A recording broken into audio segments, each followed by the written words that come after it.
Les damos la más cordial bienvenida al cuarto seminario Colecciones Jurídicas de la Corte Suprema. Este encuentro busca dar a conocer a la comunidad jurídica y a la sociedad en general los avances de la jurisprudencia en los tribunales superiores de justicia en distintas materias y también los desafíos institucionales en temas relevantes para la sociedad. En esta ocasión nos reunimos para dialogar sobre acceso a la justicia de personas privadas de libertad.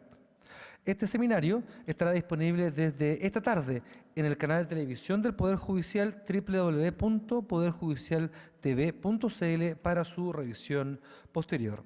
Para inaugurar esta actividad, dejo con ustedes al presidente de la Corte Suprema de Justicia, don Haroldo Brito Cruz.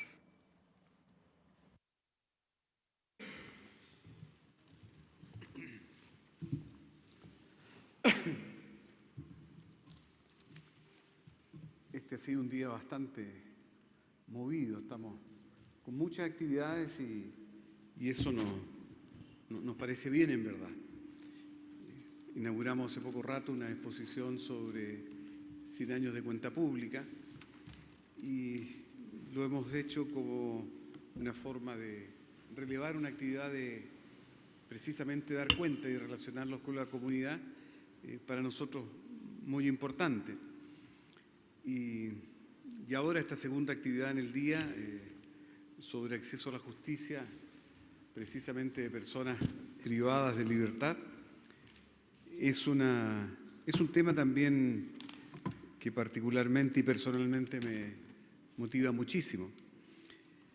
Así que yo, junto con saludarlos, quiero agradecerles que cooperen con nosotros para tratar este tema, que se dispongan a conversar, a discutir, a debatir con la metodología que les hemos propuesto. Eso lo valoramos y lo agradecemos muchísimo. Junto con darles entonces esta cordial bienvenida a los representantes de todas las instituciones públicas de la sociedad civil que han colaborado con este seminario de colecciones jurídicas, han aceptado nuestra invitación a conversar desde una perspectiva no solamente de índole teórica, sino que también desde su experiencia profesional e incluso desde su percepción como usuarios del sistema. Conversar sobre los desafíos para el Poder Judicial respecto del acceso a la justicia de personas privadas de libertad el día de hoy y respecto del derecho a la participación de niños, niñas y adolescentes el día miércoles próximo. Dos temas indudablemente particularmente importantes, sensibles, de mucha significación. Yo creo que no hay oportunidad en la cual sobre estos dos temas haya una ocasión en que no nos refiramos a ello. Tenemos un convencimiento de que ambos constituyen seguramente las mayores urgencias dentro del Poder Judicial.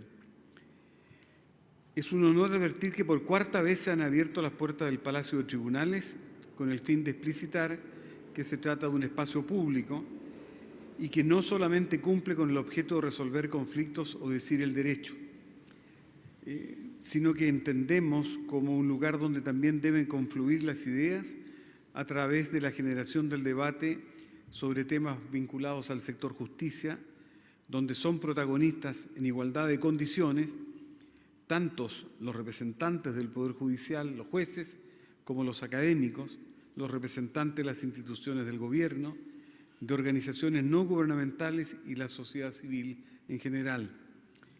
El conjunto de las personas que conforman cada uno de los estratos señalados tiene no solo el derecho, sino que también el deber de propender a la construcción participativa de una sociedad más justa y equitativa, fortaleciendo así los cimientos de nuestro Estado de Derecho mediante el aporte de nuevas ideas y nuevas propuestas. Es esa la motivación que nos impulsó a innovar en esta cuarta versión del Seminario de Colecciones Jurídicas, que si bien ha mantenido un espacio de conversación tradicional en este lugar simbólico, como lo es este salón, ha incorporado una nueva metodología dinámica y colaborativa que se realiza en las mismas dependencias de esta Corte, consistente en un taller,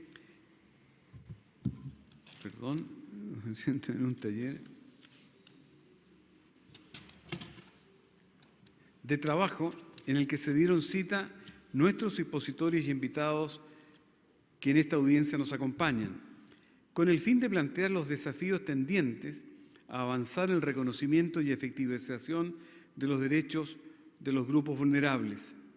Dos grupos vulnerables en esta ocasión: personas privadas de libertad y los niños, niñas y adolescentes. Hemos pretendido que mediante la sinergia que genera este tipo de instancia se pueda dar lugar a propuestas de eventuales reformas legislativas y nuevas y mejores políticas públicas, coherentes con la realidad jurídica y social y con el derecho internacional de los derechos humanos. En efecto, siendo el acceso a la justicia una premisa del Estado de Derecho y por lo tanto de nuestra democracia, estimamos necesario abordarlo específicamente con relación a las personas privadas de libertad, tema de este seminario y del taller de la mañana, pues se ha observado que sin un acceso igualitario al aparato de justicia, que considere la existencia de un sistema de recursos o acciones sustanciadas a través de un debido proceso, entendemos que la vulnerabilidad de la privación de libertad se acentúa. Es esta condición de vulnerabilidad la que nos obliga entonces a concebir mecanismos de respuesta que operen diferenciadamente y que permitan el restablecimiento de los derechos vulnerados con mayor premura, siendo precisamente este diagnóstico el que nos motiva a estudiar y abrir debate en torno a esta materia. En particular, el objetivo planteado consistió en analizar cómo se ha materializado el derecho de acceso a la justicia de las personas privadas de libertad en la jurisprudencia de la Corte Suprema en el año 2017, con el fin de detectar principalmente la existencia de vulneraciones a los derechos de las personas privadas de libertad, cuáles son y qué determinación o medidas han adoptado los tribunales para hacer frente a los hechos denunciados. Se trata entonces de que los hemos invitado a que cuestionen nuestras propias decisiones. Eso significa que la Corte tiene una enorme confianza y una claridad en cuanto a que se necesita sobre el sistema de justicia siempre de opiniones que pongan de manifiesto aquello que resulta relevante, sea ello positivo o sea negativo. La investigación jurisprudencial se centró en el análisis de apelaciones de las acciones de amparo y protección conocidos por la Corte Suprema durante el 2018, con especial énfasis en el proceso seguido durante la tramitación y no únicamente en la sentencia, con el fin de obtener una mirada más amplia del comportamiento del sistema. Este proceso aún no ha finalizado. Se completará una vez que estemos en condiciones de contrastar las conclusiones a que arribarán a través de esta actividad, con los datos y análisis provenientes de las sentencias que actualmente están siendo procesados por la Dirección de Estudios. De los resultados del taller, que convocó a autoridades, miembros del Poder Judicial, académicas y académicos, representantes de la Defensoría Penal Pública y del Ministerio Público, organizaciones de la sociedad civil, entre otras, y de las principales propuestas respecto del derecho de acceso a la justicia de las personas privadas de libertad, se harán cargo nuestros connotados panelistas. El día de hoy nos acompañan el señor Jorge Sáez, secretario de este tribunal, quien nos nutrirá con su vasta experiencia como juez en materia penal. La doctora Marta Monclús, directora del Observatorio de Cárceles Federales de la Procuración Penitenciaria de Argentina, a quien le agradecemos haya tenido la gentileza de acompañarnos desde el vecino país, y al señor César Pizarro, presidente de la ONG 81 Razones, creada en memoria de los internos muertos en el incendio en la cárcel de San Miguel. En este contexto quisiera invitarlos a reflexionar sobre algunas interrogantes que, entre otras, el moderador señor Carlos Sánchez bien sabrá conducir. ¿El servicio de justicia termina con la dictación de sentencia?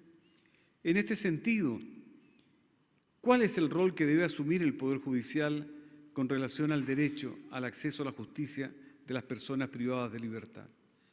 En el artículo Análisis sobre la prisión preventiva, publicado este año por la Dirección de Estudios de la Corte Suprema, se señalaba que en Chile las personas privadas de libertad sobrepasan las capacidades de las cárceles. En 2013, la población carcelaria alcanzó al 110.9% de la capacidad de dichos recintos. Según la tasa de reclusión mundial, nuestro país se encuentra en el 7º lugar en la región y número 58 en el mundo. Las cifras son decidoras y manifiestan la necesidad de contar con un sistema de ejecución penitenciaria que asegure el respeto de las garantías fundamentales de las personas privadas de libertad. Todo indica que el Poder Judicial y en general el Estado de Chile tiene obligaciones pendientes de cumplir en este sentido. Sin duda, estaremos todos de acuerdo en que para asegurar la accesibilidad al servicio de justicia será fundamental que nuestro ordenamiento cuente con una judicatura de ejecución penal muy robusta, con herramientas que le permitan actuar de manera rápida, efectiva y sin cortapisas ante cualquier vulneración de derechos de las personas privadas de libertad. Junto con ello existen otras tantas medidas que es posible adoptar, tanto a corto como a largo plazo, para derribar las barreras de acceso a la justicia a las que personas privadas de libertad se enfrentan. En este sentido, colaborar en la transformación del sistema, idear las medidas que permitan cumplir este fin, requerirá el trabajo mancomunado y comprometido de todas las instituciones que formamos parte del mismo. Espero que la motivación y el espíritu que hoy nos convoca rinda frutos y encamine el camino a la transformación.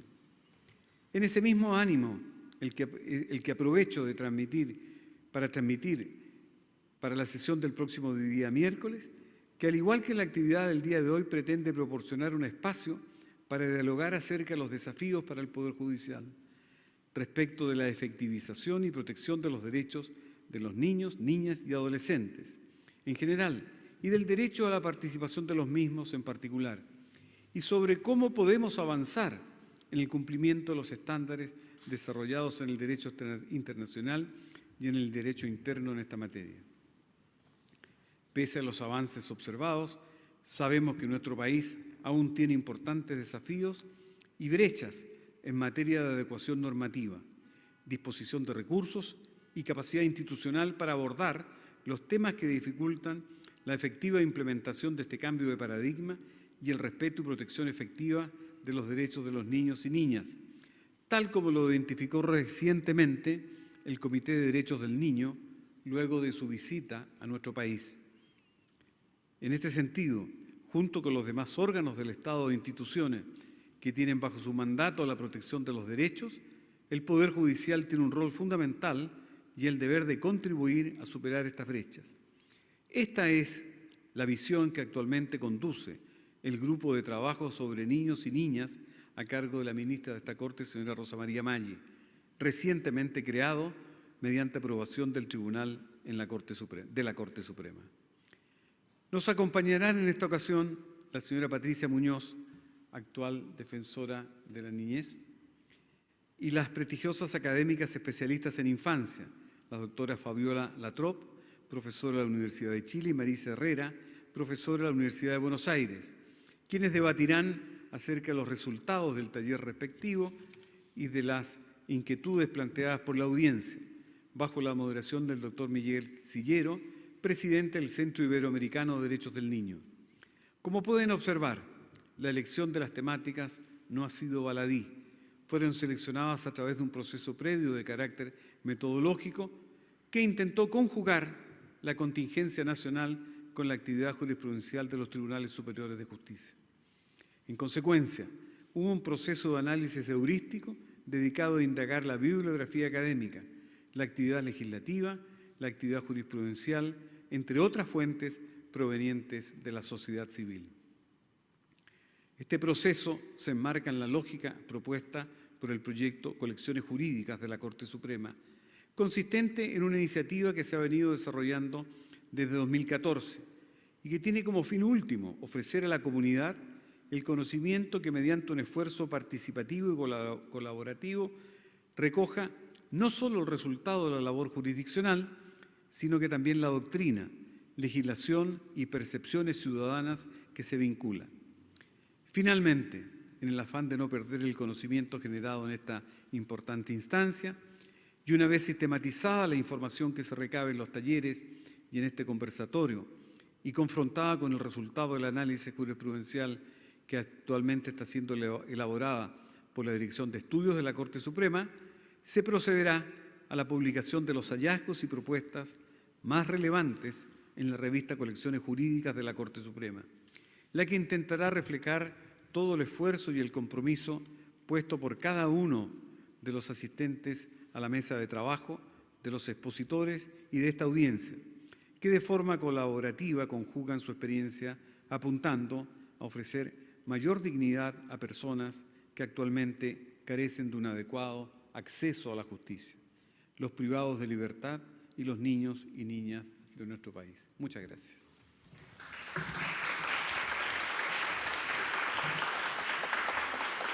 Muchas gracias, presidente, y sabemos que por su intensa agenda no nos podrá seguir acompañando durante el seminario, así que agradecemos su presencia también. Muchas gracias, presidente.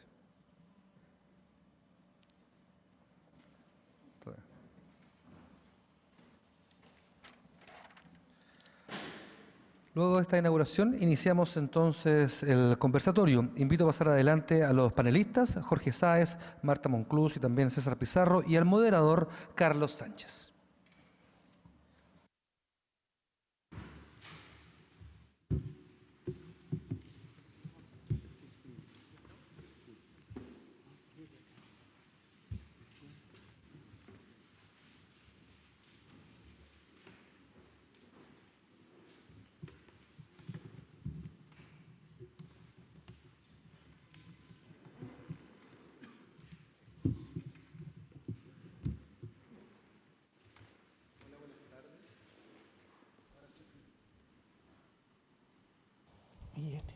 Buenas tardes. De nuevo, agradecer a todos los que pudieron venir hoy día a esta actividad, que se enmarca, como bien dijo el presidente, en un proyecto muy interesante de la Corte y de la Dirección de Estudios de la Corte Suprema, y que tiene un propósito muy valioso, que es abrir las decisiones del Poder Judicial a la ciudadanía y a la academia, y en ese esfuerzo de transparencia posibilitar un ejercicio del poder mucho más razonado y democrático. En este sentido, esta vez, con la excusa de este tema, intentamos una nueva metodología y que tiene que ver con la convicción de que los problemas de acceso a la justicia no se inician cuando los usuarios o las víctimas o las personas que tienen alguna necesidad jurídica se acercan al Poder Judicial, sino que muchas veces es un procedimiento complejo que tiene que ver con variables que dicen relación con ser capaces de identificar un problema como un conflicto jurídico. Si las personas no tienen información, no pueden determinar que aquello que les pasa está sujeto al control de la ley, por ejemplo. También, si no conocen los procedimientos o los agentes ante los que pueden acudir, difícilmente puedan poner en curso la acción de la justicia. Y también, si no existen procedimientos amplios con resguardos importantes para todos los aspectos de la vida de las personas, difícilmente esas necesidades van a poder ser solucionadas. Por lo mismo, no nos quedamos simplemente en el análisis de las sentencias, que era lo que habíamos estado haciendo en otras oportunidades, sino que hicimos un llamado más general en los talleres que se llevaron a cabo hoy día en la mañana, con el fin de primero identificar quiénes son los actores relevantes en este escenario, ¿cierto? Ante quiénes son los agentes que deciden la posibilidad de las personas de acceder, de informarse y de conocer cuáles son las vías por las que pueden transitar para obtener satisfacción de sus necesidades de justicia. Luego de eso, de determinar cuáles son los agentes, porque entendemos que el Poder Judicial es uno más de los agentes, ¿cierto? No es solo el único agente que tiene que ver con esto, intentamos hacer un ejercicio colaborativo para determinar cuál es la experiencia del usuario. O sea, cuáles son las fases o los hitos por los que tiene que pasar una persona que tiene una necesidad jurídica, en este caso una persona privada de libertad, para obtener respuesta a una necesidad jurídica. Con estas dos actividades, lo que nosotros tratamos de hacer es identificar problemas que no necesariamente tienen soluciones difíciles, que no necesariamente necesitan una reforma legal o una reforma institucional mayor, pero que quizás podrían solucionarse con un poco de voluntad política. de algunos de los actores principales. En este sentido vimos, y esta es una de las conclusiones que podríamos anticipar, que este es un tema complejo, que requiere colaboración política de todos los involucrados y respecto del cual el Poder Judicial sí tiene algo que decir. De alguna manera, este ejercicio que estamos haciendo hoy es asumir esa responsabilidad, o la primera parte de asumir esa responsabilidad. No quiero adelantar las conclusiones del trabajo porque esas van a ser producto de alguna publicación futura, pero identificamos, además de las grandes déficits que siempre se señalan en este ámbito, ¿cierto? La falta de una ley de ejecución penitenciaria, la falta de claridad respecto de la institucionalidad de la magistratura encargada de la ejecución, algunos otros problemas que quizás podríamos solucionar con un poco de voluntad intersectorial. Entre esos me gustaría, como para abrir la discusión, mencionar algunos. Notamos, por ejemplo, en todo el transcurso de los problemas que tiene una persona privada de libertad, una falta de información sobre cuáles pueden ser los canales más adecuados y también sobre cuáles son los derechos que pueden poner en movilización. La falta de información es un problema del Estado de Chile, en ese sentido que podría ser solucionado en conjunto por todos los actores, entre otros también el Poder Judicial. También otro problema que apareció también dentro de los que conversamos en la mañana fue la constante del miedo a las represalias, ¿cierto? Existe muchas veces la posibilidad de instaurar una acción para perseguir el resguardo de algún derecho, pero muchas veces por la particular situación de los privados de libertad, ellos deciden autocensurarse, ¿cierto? No ir a buscar resguardo del Estado y simplemente se quedan con la necesidad jurídica insatisfecha. Eso también es algo que deberíamos tomar en serio estructuralmente y para lo que quizás no necesariamente necesitamos una ley, sino que quizás alguna manera de encontrar pequeños cambios que hagan más difícil la existencia de represalias de distintos agentes. Y por último, otro problema del que probablemente vamos a hablar más hoy día tiene que ver con la falta de seguimiento. Muchas veces los tribunales o las autoridades tienen herramientas o tienen instituciones a su alcance para establecer soluciones, pero esas soluciones simplemente son enunciadas y no son seguidas rigurosamente. Quizás también este es un punto en el que podríamos avanzar en conjunto, digamos, todos los poderes del Estado y también la sociedad civil, para encontrar maneras de hacer que la justicia llegue también a estas personas. Bueno, con estos focos de problemas podría parecer también que el escenario es muy dramático. Sin embargo, en el taller de hoy día en la mañana, y esto es algo que nos pone muy contentos como dirección de estudios, encontramos varios inicios de solución. También la idea de este seminario es no quedarnos en el diagnóstico dramático que venimos escuchando desde hace 20 años, sino intentar avanzar en soluciones de las que nos podamos hacer responsables.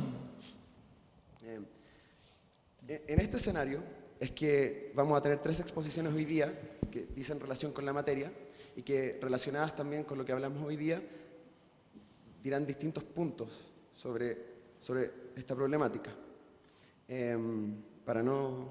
Porque soy el moderador, no soy el expositor, voy a dejar con ustedes al señor Jorge Sáez, que ya fue presentado, por todos conocido también, secretario de la Corte Suprema, que además tiene la gracia de haber tenido una experiencia de más de 14 años como juez de garantía y sabe de lo que habla, digamos, en este punto. Muchas gracias.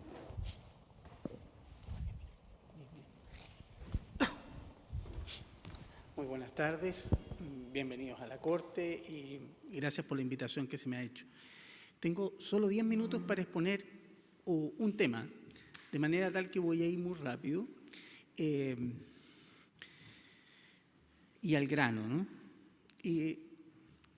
Con cierta liviandad solemos decir que cuando un derecho está consagrado en un código, afirmamos entonces que el derecho está garantizado por la ley. Pero eso no es verdad. El derecho no está garantizado en la medida en que solo está descrito en la ley o reconocido en la ley. Se requiere además que la ley contemple mecanismos que cautelen que ese derecho se haga efectivo. Y entonces, cuando la ley sí contempla los mecanismos decimos que el derecho está garantizado, pero eso tampoco es verdad. Se requiere que esos mecanismos que están previstos para que el derecho se haga efectivo funcionen realmente. Este planteamiento me ha abierto a mí desde hace mucho tiempo la inquietud de saber qué es lo que está pasando en las audiencias de control de detención. Ocurre que el artículo 95 del Código Procesal Penal garantiza a toda persona privada de libertad para ser conducida ante el juez para que éste examine la legalidad de la detención. Y entonces se ha creado jurisprudencialmente, porque el Código inicialmente no la trataba, la audiencia de control de detención, que es una audiencia en que lo primero que se hace es controlar la detención de toda persona privada de libertad, pero luego sigue con una serie de peticiones, ¿no? De manera tal que es una audiencia donde se plantean distintas cuestiones. Se llama así porque es la primera petición que se plantea, sin embargo, no es la única. ¿No se está viendo en pantalla? ¿No se está viendo en pantalla? ¿Algo pasó?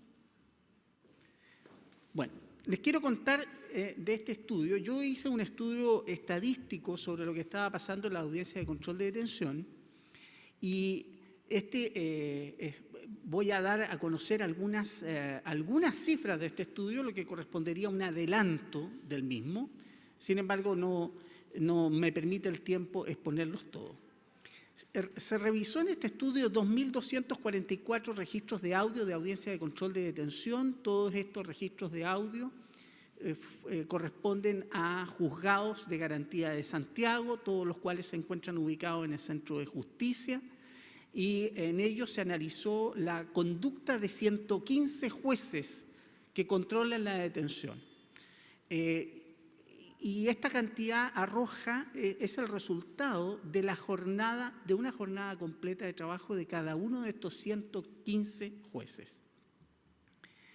Lo primero que analizamos fue si en la audiencia se exponían los antecedentes de la detención. Cuando el artículo 95 dice que el juez de garantía debe analizar la legalidad de la detención, lo que nos parece razonable es que el juez conozca por qué fue detenido. El juez tiene que determinar cuál es el hecho para luego determinar cuál es el derecho aplicable. Hay dos grandes causales de detención, una es por flagrancia y la otra es por orden judicial. Entonces se requiere que al juez se le indique si los hechos que motivaron la detención constituyen alguna de las causales de flagrancia o si existe una orden judicial que justifique la detención. Pues bien, del total de audiencias analizadas, comprobamos que en 77,81% de los casos, casi el 80% de los casos, los jueces no conocieron los hechos que motivaron la detención. Solo, por lo tanto, en 22,19% de los casos, los jueces conocen los hechos que motivan la detención. Y uno dice, pero ¿cómo es posible esto si la audiencia es citada, es organizada para conocer el motivo de la detención y solo eso ocurre en el 22,19% de los casos? Lo que ocurre es que se ha instalado una práctica en los juzgados de garantía, probablemente este fenómeno no es solo de Santiago, sino que de todo el país, en que los jueces, al iniciar la audiencia, le consultan al defensor si existe algún cuestionamiento a la detención. De hecho, eso ocurre en la mayoría de los casos, más del 80%, específicamente el 87,02% de los casos, la audiencia se hace de esa manera. El juez le consulta al defensor si tiene algún cuestionamiento de la detención. Si el defensor no tiene cuestionamiento de la detención, entonces no se le pide al fiscal que explique los antecedentes de la detención y por lo tanto el juez no conoce los antecedentes de la detención. No obstante que la ley obliga a que el juez analice las circunstancias de la detención, esto en definitiva no ocurre. ¿Qué pasa en ese 22,19% de los casos en que el juez sí conoce los motivos de la detención? Bueno, ello ocurre porque en la mitad de esos casos el defensor le pide al juez que le solicite al fiscal los antecedentes de la detención. Y el defensor lo pide porque normalmente esto está asociado a un análisis que ha hecho el defensor de los antecedentes y avisora que eventualmente existe un motivo de ilegalidad. En definitiva, lo que está ocurriendo es que el juez está delegando el control de la detención en un defensor. El defensor ha revisado los antecedentes de la investigación, ha hablado con el imputado y en virtud de esa información el defensor solicita o no los antecedentes de la detención para ser expuestos en la audiencia y luego formular una incidencia de ilegalidad. Y si es así, entonces me parece que hay una vulneración del derecho previsto en el artículo 95 del Código Procesal Penal en favor del privado de libertad. Pero esa audiencia de control de detención o ese análisis que el juez debe hacer no solo requiere los antecedentes de la detención, sino que el cumplimiento o el control de cumplimiento de 4 obligaciones más. La primera de ellas dice relación con el tiempo que lleva privado de libertad. En Chile nadie puede estar privado de libertad más de 24 horas sin ser puesto a disposición del juez. Pues bien, el juez debiera revisar entonces si el detenido ha sobrepasado el tiempo de privación de libertad entre el momento de la detención y el momento en que es puesto a su disposición. Sin embargo, solo el 34,44% de los jueces o en el 34,44% de las audiencias se expone el tiempo que lleva privado de libertad a la persona. De modo tal que en 66% de los casos el juez no controla el tiempo que lleva privado de libertad al imputado. Otra de las cuestiones que debe verificar el juez son las condiciones en que se encuentra el detenido. El detenido no puede ser objeto de maltrato y eso requiere verificar en la audiencia si hubo algún maltrato. Normalmente los jueces le consultan al propio imputado si ha sido objeto de maltrato, si tiene algún reclamo que formular al respecto. Pero eso cuando lo controla. Solo en el 27,45% de las audiencias de control de detención los jueces controlan las condiciones en que se encuentra el detenido. Una tercera obligación o tercer elemento que debe controlar el juez dice relación con el motivo, con la información del motivo de la detención que debe darse al imputado. Cuando hay orden de detención debe intimarse la orden, informarle al imputado, al detenido que existe esa orden judicial. Cuando hay una situación de flagrancia hay que informar el motivo de la detención por flagrancia. Pues bien, el estudio arroja que solo en el 32,71% de los casos los jueces requieren información respecto del motivo de la intimación de la orden o de la información del motivo de la detención. Y finalmente, y hasta aquí, por el que el tiempo me pilla, también se verificó en el estudio si se le habían informado los derechos a los imputados. Esta es relevante, está previsto en la ley. Es una obligación del primer funcionario que actúa frente al imputado, normalmente el policía que ejerce la facultad de detener, la de informarle a su vez los derechos, y esos derechos están previstos en la ley. Y le corresponde al juez verificar, por expresa disposición de la ley, que esos derechos se informaron. Bueno, en las audiencias de control de detención, eso se verifica solo en el 31,04% de los casos. Estas son cifras que la verdad no pueden ser comparadas porque no existe un estudio semejante en otro periodo de tiempo. No sabemos si antes se cumplía más o menos. Lo que sí sabemos es que la ley ordena hacer estos controles y este es el actual nivel de cumplimiento. Estas cifras corresponden a audiencias realizadas el año recién pasado, se han sido tabuladas en el presente año, pero desde luego que las cifras no son satisfactorias, ¿no? Quiere decir que los jueces de garantía no están cumpliendo las funciones que ordena la ley en un porcentaje que a mí me parezca por lo menos aceptable. Y otra cuestión podríamos decir, u otro tanto podríamos decir también de los defensores, ¿no? Que están ahí precisamente para vigilar en una lógica de control horizontal la actuación de los jueces. Es importante tener presente esto porque en toda política pública y cualquiera que diga relación con los privados de libertad, como este es el caso, probablemente se van a reseñar derechos, se van a enunciar derechos y a lo mejor hasta se van a prever mecanismos de control La cuestión es cómo lograr que estos mecanismos de control funcionen adecuadamente. Muchas gracias.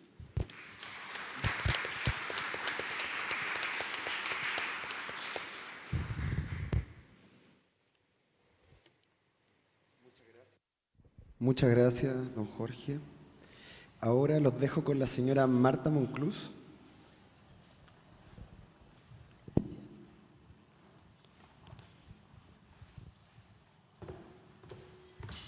¿Qué tal? Buenas tardes. A ver si puedo. Esto lo puedo cerrar.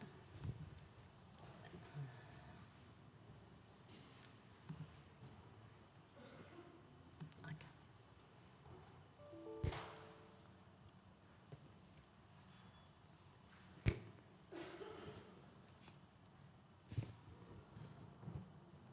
Ahí.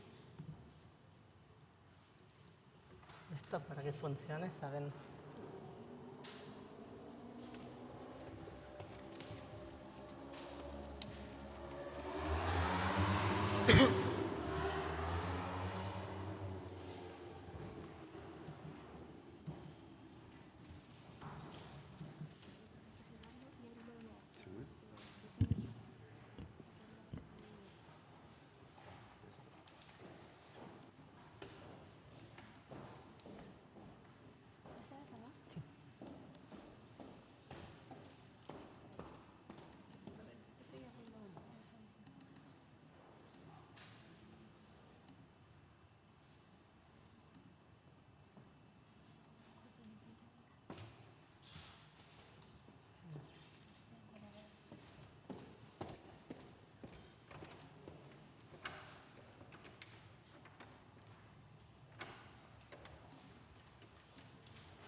Ahí está. Voy pasando por acá nomás. Perfecto. Gracias. Bueno, solucionado el problema técnico. Buenas tardes. Muchas gracias por la invitación al Centro de Estudios de la Corte Suprema, al director y a todo el equipo de trabajo. Un gusto estar acá compartiendo el workshop de la mañana y este taller, este seminario de hoy a la tarde. Yo les quería plantear un poco el tema de la judicialización de la ejecución penal, el surgimiento de la judicialización de la ejecución penal, que es relativamente reciente. Históricamente, la ejecución de la pena privativa de la libertad se consideró de naturaleza administrativa desde que surge la pena privativa de libertad a fines del siglo XVIII, hace poco más de 200 años, en el momento precisamente de la ilustración, de surgimiento de todas las garantías penales y procesales penales. Esas garantías quedaron detenidas en las puertas de la cárcel, no alcanzaron a traspasar los muros de la cárcel. La cárcel, el ámbito de privación de libertad, quedó considerado como un ámbito de no derecho y la ejecución de la pena era de naturaleza administrativa. Se habló de la doctrina de las relaciones de sujeción especial, que fue una doctrina elaborada durante el siglo XIX en Alemania, en base a la cual se justificaba la limitación del principio de legalidad, la limitación de las garantías de los derechos de los sujetos a esa relación de especial sujeción, que eran los presos, pero también otros, algunos funcionarios, militares, etc. En fin, también la restricción del control judicial de esos espacios. Todo eso va a cambiar recién en la década de 1970 a partir de una sentencia del Tribunal Constitucional alemán en el año 72, a partir de un amparo planteado precisamente por una persona detenida. Ahí en esa sentencia el Tribunal Constitucional alemán va a declarar la vigencia de los derechos fundamentales y del principio de legalidad también dentro de las prisiones. Esa sentencia dará inicio al proceso de judicialización de la ejecución penal, es decir, se van a empezar a crear unos órganos judiciales específicos para controlar la etapa de la ejecución penal. En Alemania se va a crear en la década de los 70 ese órgano judicial específico. También en Italia los jueces de vigilancia penitenciaria. En España también se crea en el 79 esa figura del juez de vigilancia penitenciaria.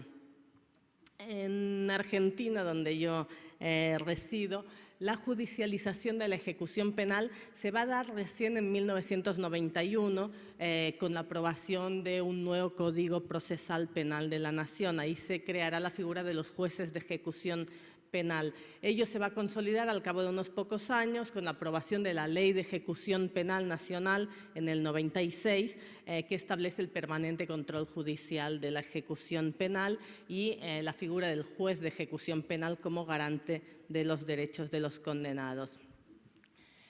No obstante, esta judicialización de la ejecución penal en Argentina no ha sido tan sencilla, pacífica. Ha habido muchos problemas en el fuero de ejecución penal a nivel nacional. Primer problema, el desborde de ese fuero. Históricamente ha sido un fuero desbordado. Cada uno de los jueces nacionales de ejecución penal tenía más de 1000 detenidos a cargo, además del control de otras medidas no privativas de libertad. Lo cual ha dado lugar a ese desborde, a esa imposibilidad de hacerse cargo realmente de la ejecución de las penas, del control efectivo de la ejecución de las penas. En segundo lugar, otro problema específico es el de los traslados, que afecta también el rol del juez de ejecución penal. En el ámbito federal de Argentina existen 35 cárceles distribuidas a lo largo de todo el territorio. Es un territorio extenso, muchos kilómetros, al igual que en Chile. El Servicio Penitenciario Federal traslada de forma discrecional a las personas privadas de libertad entre esas 35 cárceles federales. Y el control judicial de esos traslados es algo que no está del todo establecido, está discutido. La ley de ejecución no fue clara a este respecto de si se requería la autorización judicial o no, y en muchos casos simplemente lo que hace el servicio penitenciario es trasladar a los detenidos notificando al juez de ejecución cuando lo notifica. ¿Cuál es el problema? Que el juez de ejecución la competencia del juez de ejecución depende de la persona condenada y el hecho de ser trasladado a miles de kilómetros, 1000, 2000 kilómetros, lo que hace es alejar a esa persona de la jurisdicción que tiene que garantizar sus derechos. Entonces, eso constituye un problema grave en la Argentina, además de que los traslados vulneran otros derechos fundamentales, como el derecho al acercamiento familiar, pero también el derecho al control judicial y el derecho de defensa. En tercer lugar, otro gran problema de la justicia de ejecución penal en Argentina es la dificultad para abordar los problemas estructurales de la cárcel, como las deficientes condiciones materiales de detención o la sobrepoblación. Los jueces de ejecución se ocupan de autorizar las libertades, las salidas transitorias, pero no se ocupan tanto de las condiciones estructurales. Algún caso específico, excepcional, de jueces muy comprometidos, sobre todo a nivel de otras provincias, pero en el Fuero Nacional no se ha caracterizado por ello. Entonces, esto ha sido un límite significativo. Sin embargo, al margen de la justicia de ejecución penal, ha habido otra vía en la Argentina que también ha sido muy efectiva de acceso a la justicia de las personas privadas de libertad. Esa vía ha sido la acción de habeas corpus. El habeas corpus es una vía expedita para acceder a la justicia en cuestión de muy pocas horas y obtener una resolución judicial. Es el equivalente del amparo para el caso de que el derecho afectado sea la libertad. Está previsto así en la Constitución argentina, en el artículo 43, después de que fuese reformada en el año 94, incorporándose todos los tratados internacionales de derechos humanos. Ahí lo que se prevé es la figura del habeas corpus clásico ante una privación ilegítima de la libertad Y luego otra modalidad de habeas corpus, que es el denominado habeas corpus correctivo, que está previsto ante el agravamiento ilegítimo de las condiciones de detención. Este habeas corpus correctivo de las condiciones de detención ha dado mucho juego. De hecho, la gran mayoría de habeas corpus que se presentan en Argentina son por agravamiento de las condiciones de detención, no tanto por privación ilegítima. El habeas corpus clásico tuvo mucha relevancia durante la última dictadura militar, pero en la actualidad la inmensa mayoría son habeas corpus correctivos. Y ahí hubo una innovación jurisprudencial de la Corte Suprema de Justicia de la Nación en el año 2005, en un caso en particular, que fue el llamado caso Berbisky, que admitió el habeas corpus correctivo de carácter colectivo. Esto no estaba previsto en la Constitución directamente, sí el amparo colectivo para la protección de intereses colectivos, pero no el habeas corpus. Sin embargo, la Corte aceptó esa figura del habeas corpus colectivo porque entendió que era la forma más idónea de proteger los derechos de todo un colectivo, como eran las personas privadas de libertad en ese momento en la provincia de Buenos Aires. Se trató de una acción interpuesta por una organización no gubernamental con mucho arraigo en Argentina, el Centro de Estudios Legales y Sociales, que interpuso en el año 2001 esta acción denunciando el agravamiento de las condiciones de detención en comisarías y cárceles de la provincia de Buenos Aires. La planteó como una acción de clase, como lo que en Estados Unidos se conoce como acción de clase, precisamente por esa necesidad de obtener una solución colectiva, de proteger los intereses colectivos. Y la Corte aceptó esa presentación, aceptó la legitimación de una organización de derechos humanos para la promoción de intereses colectivos, en este caso de los derechos de las personas privadas de libertad en provincia de Buenos Aires. La decisión de la Corte Suprema fue entonces muy relevante, sentando este precedente del habeas corpus de carácter colectivo, y además también fue muy relevante porque la decisión de la Corte también implicó que tomase una intervención relevante en la promoción de políticas estructurales. Si bien la propia Corte dice que no pretende de ninguna forma suplir al Poder Legislativo y al Poder Ejecutivo en el diseño de políticas públicas, porque la evaluación de las políticas públicas es una cuestión no judiciable, pero sin embargo dice cuando esas políticas públicas vulneran derechos humanos, ahí está el límite y ahí entra en juego la legitimación de la Corte, del Poder Judicial, para evaluar esas políticas. Así que la Corte en ese caso se involucra de forma activa. Por ejemplo, estableció que las personas menores de edad que estaban privadas de libertad en comisarías que estaban sobrepobladas con unas condiciones pésimas de detención, sin lugar para dormir, sin acceso a agua potable, con restricción para el acceso a baños, etcétera.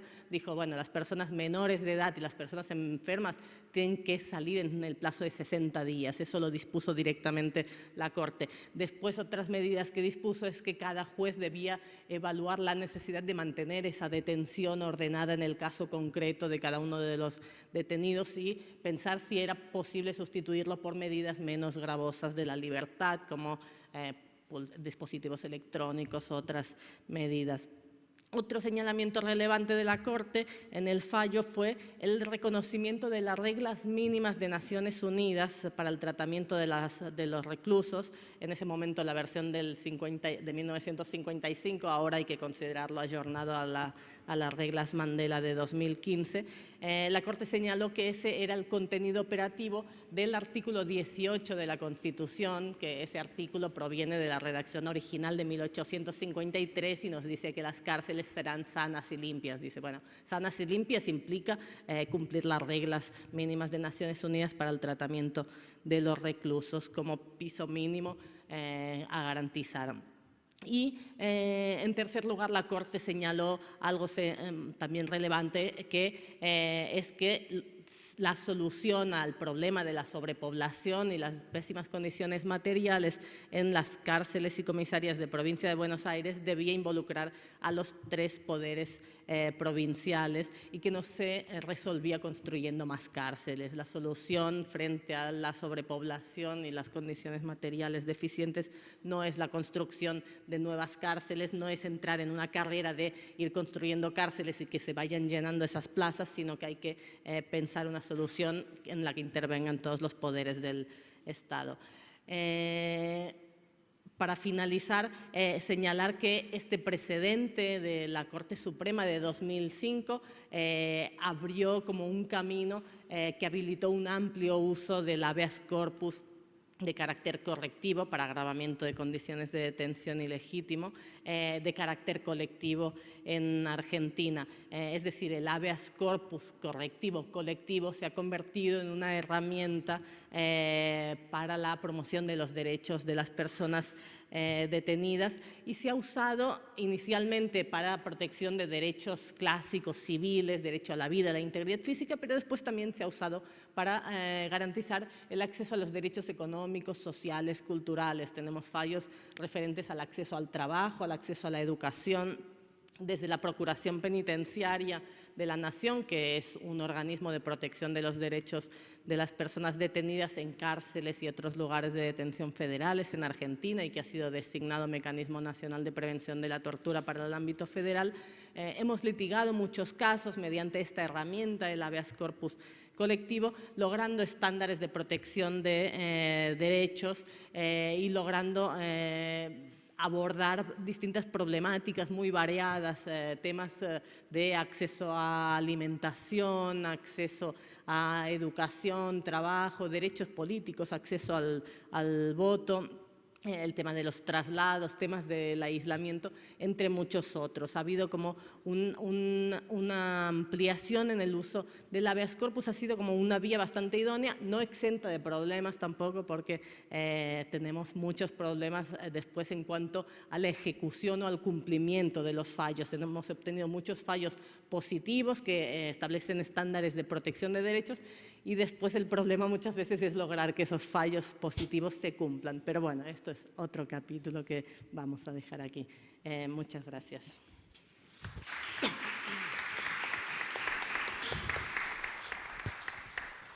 Gracias, doctora. Los dejo ahora con la ponencia de don César Pizarro.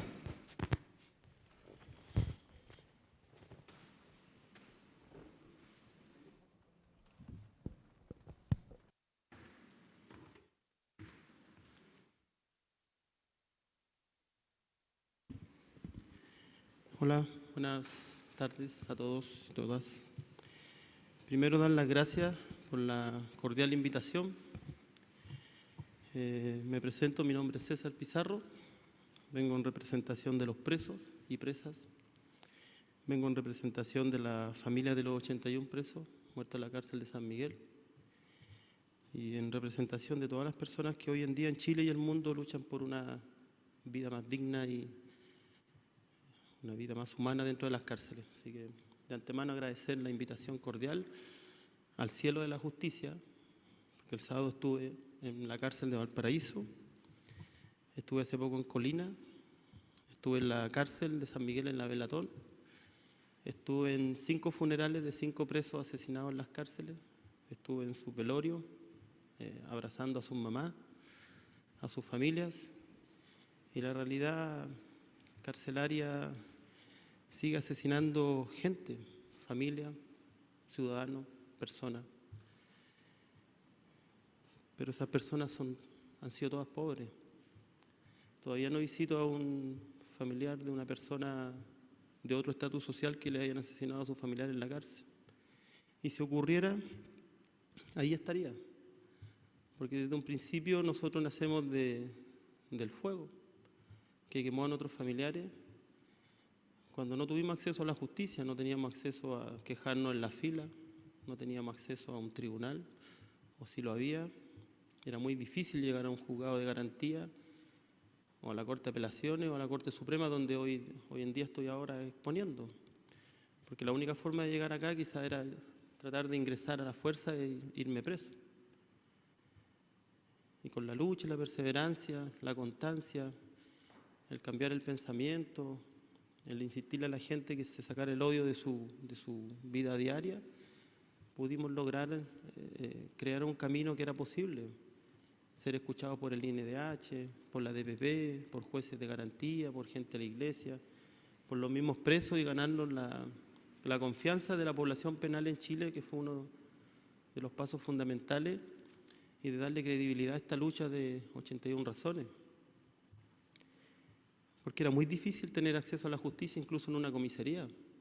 Imposible ir a reclamar una comisaría porque te sacaban a palo. Pero hoy en día tenemos la personalidad, después de un procedimiento policial, de ir a meternos a una comisaría, a un lugar de detención de la PDI, ir a reclamar por qué hicieron mal el procedimiento. Y uno saber defenderse, no tanto desde la cárcel, sino desde la ciudadanía. Ir a pedir explicaciones cuando hacen un allanamiento, cuando roban las cosas de las personas que están en ilícito, entre comillas, o se equivocan las policías, ir a pedirle la minuta o la solicitud del fiscal al cargo de la causa, y nos damos cuenta que se han cometido delitos de robo con intimidación, secuestro y tráfico de las mismas autoridades que nos tienen que fiscalizar y tratar de autovigilar de que no se cometan ilícitos en los barrios. Y nos hemos encontrado con un arma potente de las policías y de la justicia, que nosotros creíamos que teníamos que seguir a cabalidad este camino. Nosotros quisimos y logramos enderezarnos, pero nos encontramos con esta barrera gigante de que las personas que nos tenían que juzgar y enderezar en la vida estaban chuecos. O sea, por eso es muy difícil tener acceso a la justicia. Sí hay que reconocer lo que se están haciendo cosas hoy en día, como la de hoy, un gran camino que nos recibe la Corte Suprema y de las instituciones y organismos del Estado, pero para una persona común y corriente como nosotros es muy difícil que te escuche un alcaide de una cárcel, que te escuche el portero de una cárcel, como que están preparados para no darte acceso a la justicia, porque la ley dice que una ley aplicada hay que sabérsela. El 99% de los presos son pobres, o yo diría la totalidad. Y los que no son pobres están en una cárcel diferente. En el ingreso, en el allanamiento es diferente, no te bajan los slip, no te bajan los calzones a las mujeres, no las hacen empujar, mostrar las partes íntimas, y las diferencias son a dimensiones. Y ahí es donde no hay acceso a la justicia. A veces sí hay acceso a la justicia, pero con un buen cheque. ¿Cómo accedo a la justicia? Al Poder Judicial, en la cárcel, en el tribunal, en la Corte de Apelación, en la Corte Suprema. ¿Cómo? ¿Bajo qué situación? Hay varias formas, con recursos de amparo, amparos de garantía, una queja contra el alcaide, la situación que sea, pero nosotros, todos los que trabajamos en el mundo cárcel, nos hemos dado cuenta que hemos denunciado hechos delictuales dentro de las cárceles, como los apaleamientos, las torturas, apremio ilegítimo, y terminan en sanciones irrisorias. Si se nos quemaron 81 personas dentro de una cárcel bajo el alero del Estado, bajo el alero de Gendarmería, del Ministerio de Justicia y de todos los organismos competentes, y un juez dijo que no habían responsables, el sumario de Gendarmería fue nada, y hasta el día de hoy no hay justicia para los 81, y nos olvidamos de los presos que se nos mueren. Yo siento que soy usuario de Gendarmería y de Ministerio de Justicia y de la Corte Suprema y de Apelaciones, voy a ser usuario de ellos de por vida. Porque la justicia toma a una persona que comete una falta o un delito y los toma como hijos. Tú me perteneces ahora, tu familia no te supo educar, o tú te descarriaste, yo te voy a enderezar. Pero muchas veces el juez se acuerda de ese preso cuando cumple la condena. Ah, yo te condené a 5 años, ahora tú te vas en libertad. Pero no sabe que en el transcurso de esos 5 años fue violado, fue torturado, fue asaltado, fue vejado y un sinfín de cosas que le pasan a un preso dentro de la cárcel. Ahí se acuerda. Cuando interponen algún recurso o le avisan al juez, ¿sabe qué me está pasando esto? ¿Estudiaste? ¿Trabajaste? ¿Alguien se preocupa del preso si es que realmente se está reinsertando o está trabajando dentro de la cárcel? Pedimos acceso a que un preso pueda cumplir en Colina. No, a Colina no, porque está hacinado, porque el abogado de Gendarmería me dice que está llena la cárcel. Pero el otro día pasan 30 personas imputadas que los van a poner con meses de investigación y los mandan a Colina, al mismo lugar que el día anterior nos negaron que el interno fuera a Colina porque allá quería ir a trabajar, quería ir a estudiar, quería estar cerca de su familia. Y nos encontramos con un sinfín de barreras, que con el transcurso del tiempo nos hemos ido dando cuenta cómo poder defendernos desde la cárcel con las enseñanzas que teníamos del antepasado, como con la Confaprego, con don Manuel que está hoy en día acá, con las cosas que hemos ido aprendiendo, con las diferentes ONG que se han fundado, como la ONG Abracemos la Cárcel, que se fundó hace poco, que también soy parte de ella. También formamos el Observatorio Social Penitenciario, que reúne y agrupa a todas las demás organizaciones de la sociedad civil. Estamos posicionados como en 8 o 9 lugares de Chile. Y también soy parte del proyecto Mecha, que es un proyecto de Argentina que quisimos internacionalizar la causa de los presos, y una de las primeras fuentes de lucha que queremos presentar en diferentes lugares del mundo es la abolición del régimen de aislamiento, que hoy en día es ilegal en Chile y se sigue aplicando. Como cambió la ley, la tortura es un reglamento, una ley, pero siguen torturando a los presos sistemáticamente en las cárceles de máxima seguridad, donde están hoy en día los jóvenes ecuatorianos, que ellos están en régimen de máxima seguridad, y muchos presos que se llaman refractarios se ingresan a estas celdas que son de aislamiento del 23×1, que significan 23 horas de encierro por 1 de patio. Y estas secciones se inventaron para la autoeliminación, porque la mayoría de estos presos están con clonazepam y con las mismas pastillas que casi medican a los niños del Sename. Y eso hoy en día sigue ocurriendo. Me pregunto el acceso a la justicia de las personas inocentes hoy en día en Chile. Tenemos muchísima gente inocente presa. Yo visito las cárceles y visito a todo tipo de presos. No me preocupa qué delito tiene, ni quién es. Yo veo a la persona, al ser humano. Y en una visita a Colina 1, módulo 2A, me encontré con un sobreviviente del Sename que ha pasado millones de vejaciones desde que él fue niño, y está condenado a más de 20 años, sigue preso. El alcaide me dio la posibilidad de entrar a la cárcel y empezar a acceder a atender a los presos dentro de Colina. Y en ese caminar me encontré con muchas situaciones. Una de ellas de un exfuncionario de la PDI, un policía catalogado como el policía americano, excelente funcionario que hacía la pega, que dedicaba su vida al orden y la ley en Chile, y que lamentablemente hoy en día está condenado a 20 años de presidio.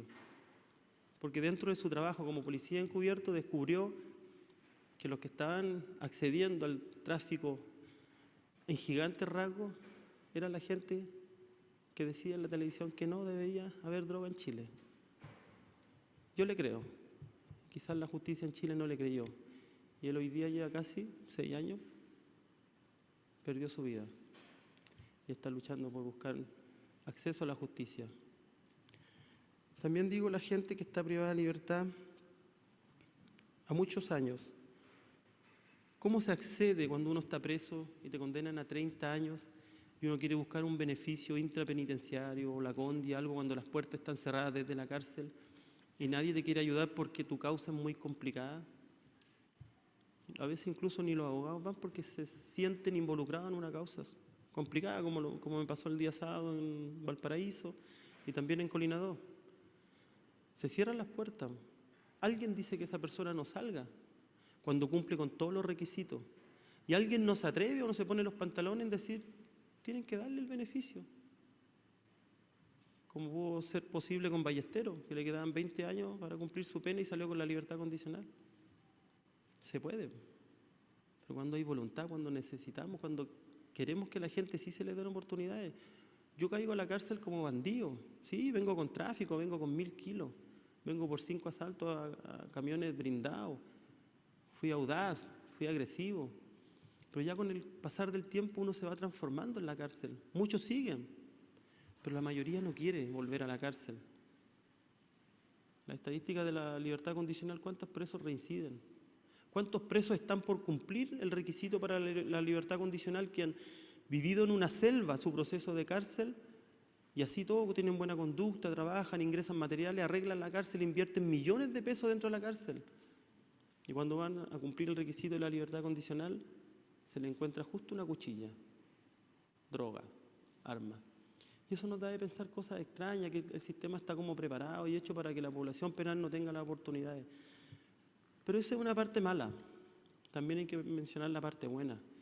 que hay equipos de trabajo hoy en día en Chile, que está el Ministerio de Justicia intentando hacer algo, luchando contra esta maquinaria social que necesita que existan presos, que se invierta más en la reinserción, porque se invierte en no más del 10%.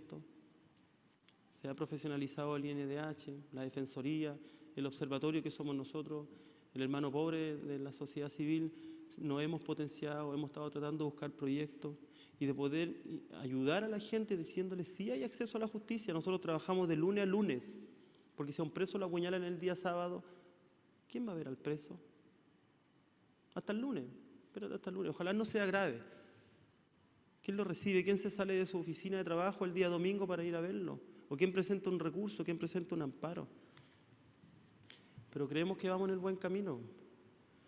Hoy le hablo como César Pizarro, pero hoy día acá soy un preso más que sale de la Peni, hediondo a chinche, hediondo a cárcel, un preso ahorcado, asesinado brutalmente por las cuchillas, que necesitan la oportunidad de verdad de nosotros, de las personas que estamos en el camino correcto, ponerle real atención a las personas que están privadas de libertad, y no solamente enmerarnos en que sigan cumpliendo cárcel y que se sigan secando, porque igual entiendo a las personas víctimas de delitos.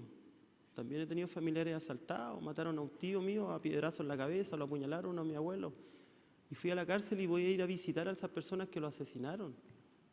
Porque ese es mi rol, porque se trabaja con el corazón, y a veces hay que dejar un poco la Constitución al lado y las leyes, porque las leyes establecidas a veces nos ciegan. Hay que pensar que son otros seres humanos. Así que dejarlos invitados a la conmemoración de los 81, vamos a cumplir 8 años de la muerte de ellos y nadie nos ha llamado, del gobierno, solamente la gente de la sociedad civil. Muchos de ustedes me han dicho, César, ahí voy a estar, ahí te pongo el hombro, ahí te deposito unas lucas, te voy a ayudar a montar el escenario. Pero si nosotros no hubiésemos pedido acceso a la justicia, nadie nos llama. 8 años y nadie más nos llamó, ni la unidad de víctimas de la Fiscalía. Ya no, el fiscal Guzmán no lo llamó más, ya no nos cargan la tarjeta VIP para ir al psicólogo. Eso fue el primer año. Nosotros seguimos siendo usuarios de este poder judicial, porque se murieron nuestros familiares dentro de las cárceles que aquí administran. Pero nadie se preocupa ya de nosotros. Mamás muertas de cáncer, papás alcohólicos, hermanos drogadictos, cesantía. Necesitamos el acercamiento del poder judicial. Necesitamos ser parte de este juego que se llama país, donde tenemos buenos, donde tenemos malos, y a veces los buenos son malos, y los malos terminamos siendo buenos. Eso, muchas gracias.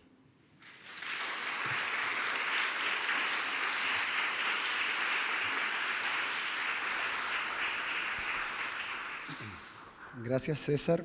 En estas 3 intervenciones vimos 3 visiones muy distintas que muestran un panorama algo sombrío. Vimos la visión desde la sociedad civil, en particular de la sociedad civil más comprometida con las personas comunes que caen dentro del sistema.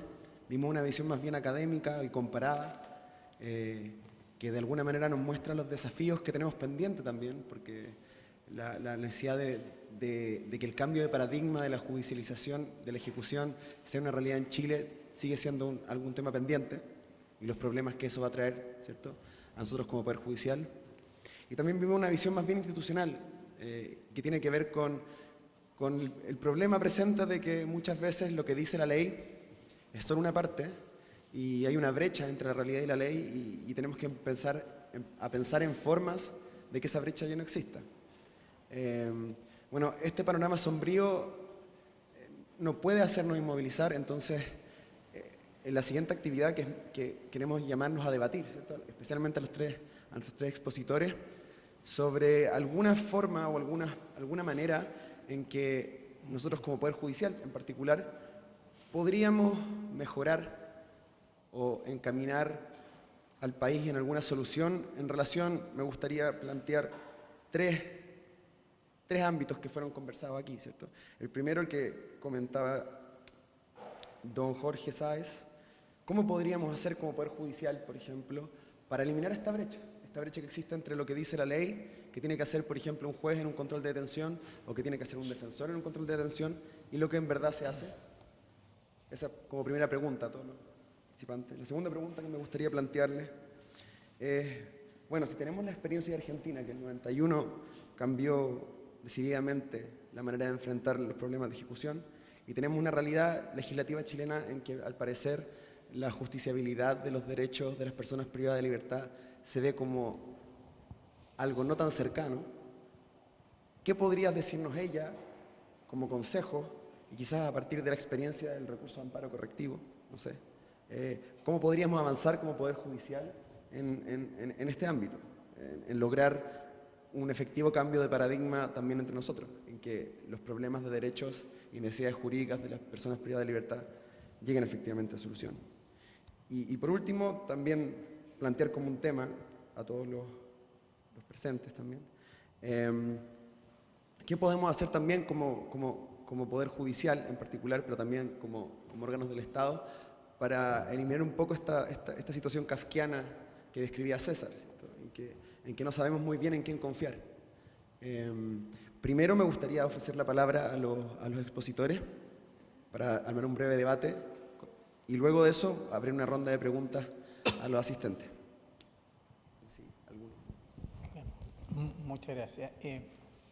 A ver, yo creo que la primera cuestión en relación al estudio que yo he realizado es que yo creo que es digno de nota que un miembro del Poder Judicial haya hecho este estudio. Este estudio lo pudo haber hecho cualquier académico interesado en el tema, y hay muchos en Chile, pudo haber levantado esta información. Nadie lo había hecho, lo hizo un miembro del Poder Judicial. Este estudio no es un estudio oficial del Poder Judicial, tiene que ver con una inquietud académica de mi parte.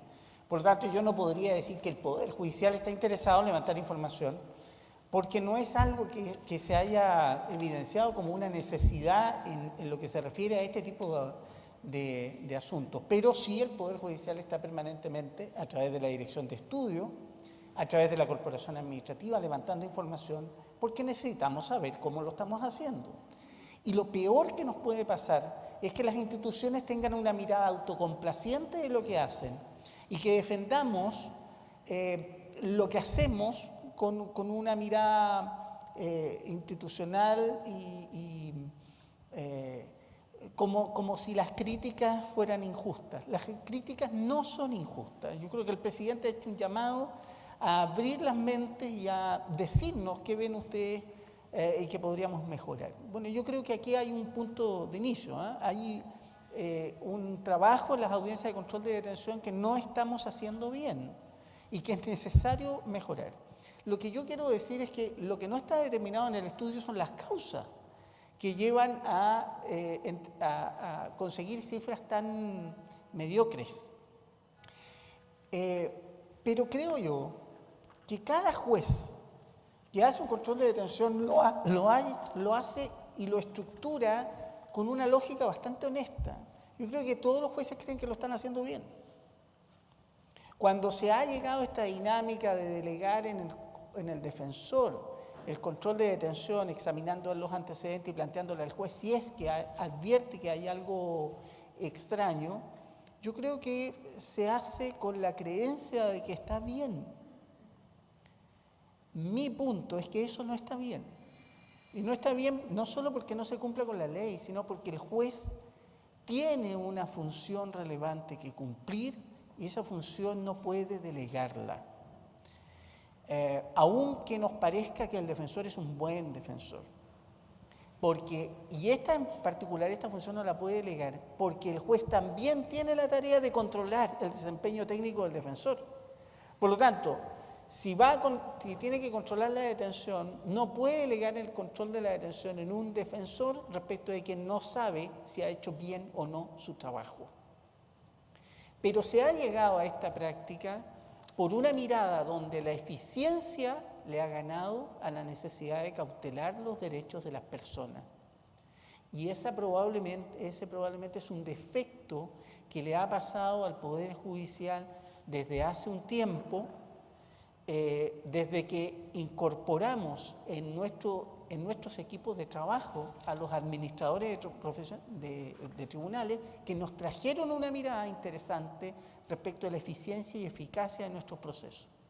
no es una crítica a los administradores. Lo que quiero decir que aquí se ha ido generando una cultura del eficientismo que le ha ganado a lo más relevante, que es la tarea de los jueces de lograr cautelar los derechos de las personas.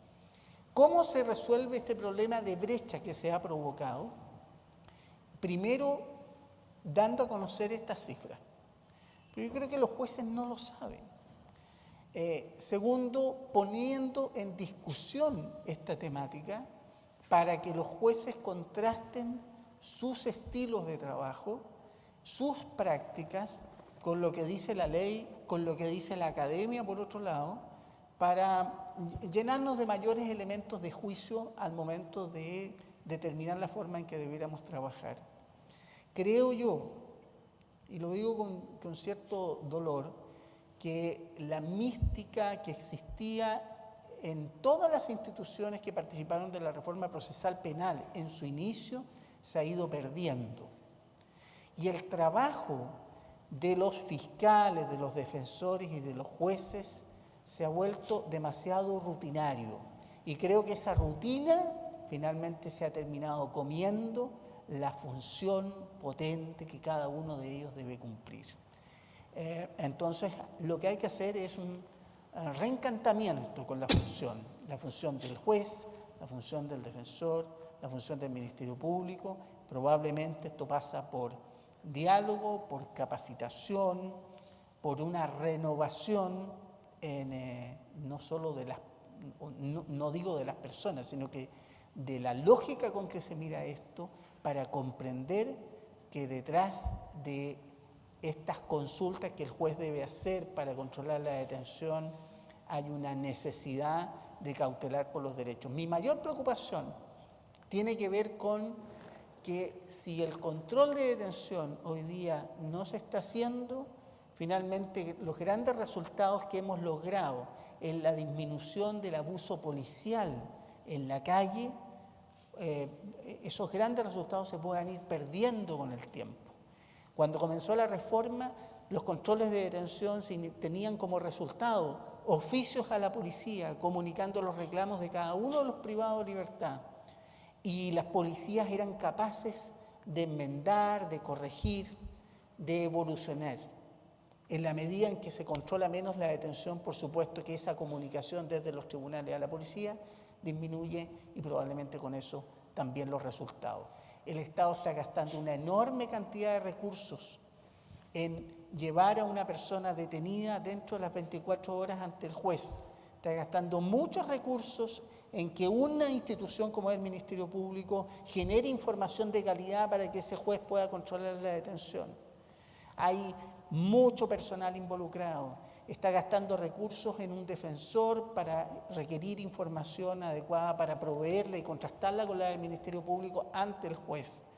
Entonces no me parece aceptable que por un acuerdo interinstitucional prácticamente, me refiero a las personas que participan de cada una de estas instituciones, se llegue a un cierto consenso donde el control de detención finalmente no se hace. Y lo digo porque en mi experiencia los defensores a mí me pedían para agilizar la audiencia que no pidieran los antecedentes porque ellos no iban a cuestionar la detención.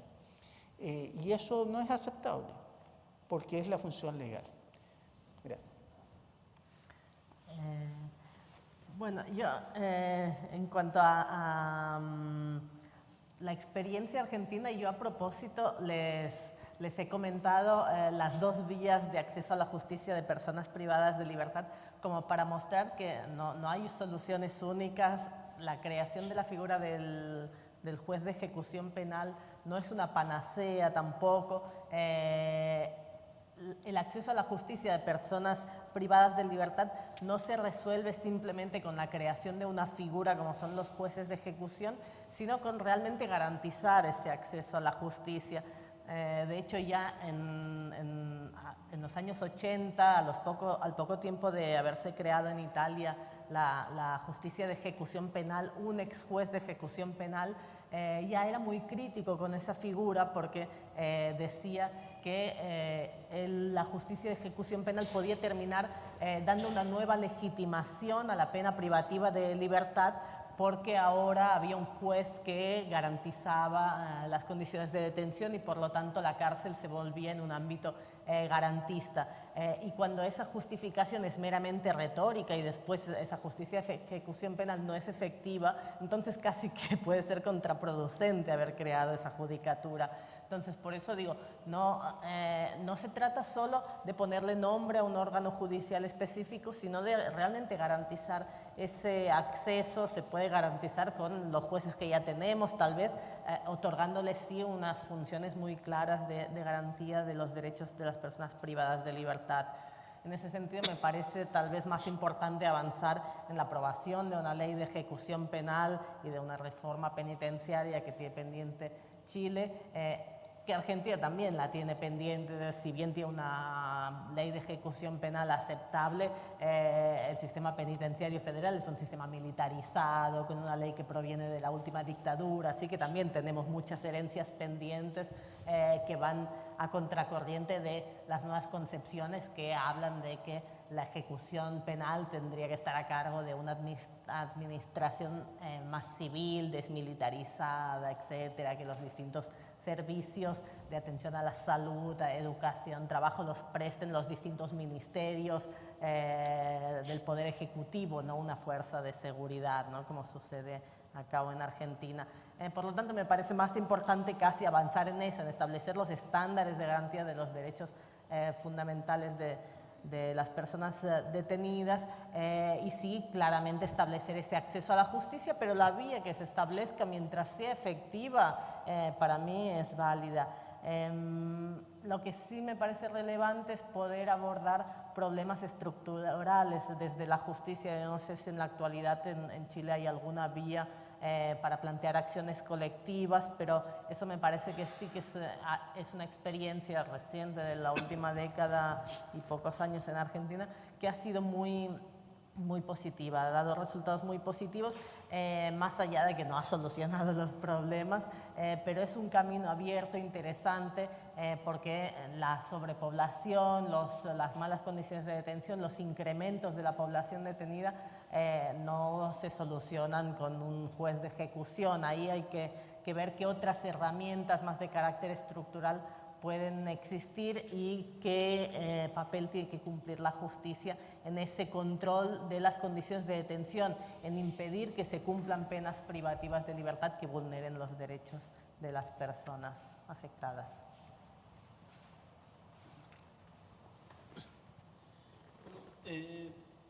Nosotros creemos, con la experiencia que hemos aprendido en estos casi 8 años, creemos que el trabajo directo y fundamental con Gendarmería, con el Poder Judicial, tiene que ser un trabajo colaborativo.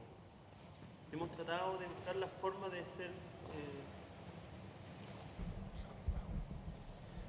de ser colaboradores de la justicia en el tema de recepcionar denuncias y poder nosotros traspasar esta información a los organismos competentes, como nombré hace poco, el INDH y la Defensoría.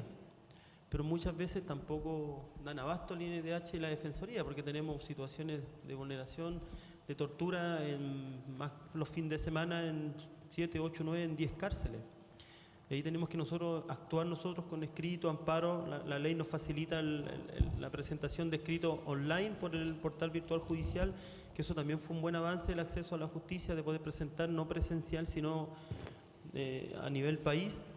Y también uno puede recurrir, yo a veces presento un amparo en la noche y en la mañana, a las 11 de la mañana, el tribunal ya me está respondiendo, ya se está pidiendo cuenta de Gendarmería, cuando antiguamente que un preso podía denunciar era que alguna vez alguien vaya a la cárcel a verlo y él se atreva a denunciar por una carta, y el acceso era casi imposible. Como mismo me decían los presos, que para poder vivir sin su familia tenía que mandar carta y mandar las lágrimas dentro de la carta para decirle a la familia que tenía pena. Hoy en día los presos pueden ver crecer a sus hijos por Facebook, por WhatsApp y por las redes sociales, porque el acceso a telefonía celular es algo que no se puede desconocer, y yo creo que el 70% de los presos tiene un equipo tecnológico. pero que sí ha facilitado la vida y que sí ha bajado los índices de violencia en un cierto sentido, porque ellos pueden tener un acceso de libertad del celular hacia la calle. Obviamente en algunos lados se hacen mal uso y te llaman diciendo que chocaron y que necesitan una grúa, pero esas son cosas que ocurren afuera y en la cárcel. Pero sí hay caminos y hay que saber ocuparlo. El acceso a la justicia está, uno puede ir al tribunal directamente a hacer una denuncia, puede acercarse a algún organismo, a veces obviamente están todos saturados, pero va en la insistencia de la persona y de la forma que pueda pedir. Incluso con Gendarmería, que para nosotros era la piedra en el zapato y hasta el día de hoy lo sigue siendo, pero hay un porcentaje bueno de Gendarmería que ellos están preocupados de recibir a la sociedad civil y de poder acceder nosotros a las cárceles como ciudadano cualquiera. Yo he entrado a algunas cárceles y entro como observador de derechos humanos informal, porque no hay nada que acredite que yo soy un observador de derechos humanos, nada que acredite que tengo cuarto medio y que quizás tuve antecedentes.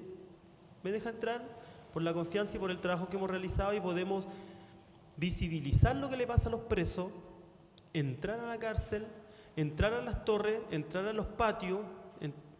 Nunca nos han dejado entrar a la máxima ni a lugares de aislamiento, por razones obvias, pero sí no hemos tenido acceso, y es lo que también necesitamos nosotros, que el Poder Judicial acceda a la cárcel, no solamente a la puerta de la cárcel donde está la oficina y está el gendarme ahí con el gas, con el palito y esperando que el interno se abalance sobre alguien para poder reprimirlo. Necesitamos que el Poder Judicial pise la tierra, pise el barro, vaya a sentir el olor no solamente una vez al año, cada cierto tiempo, que el Poder Judicial esté ahí, que vaya una vez al mes, ténganlo por seguro, que el sistema de vida del preso va a ir cambiando porque el gendarme sabe que van a venir a fiscalizar y van a acusarlo de que está cometiendo un acto ilícito.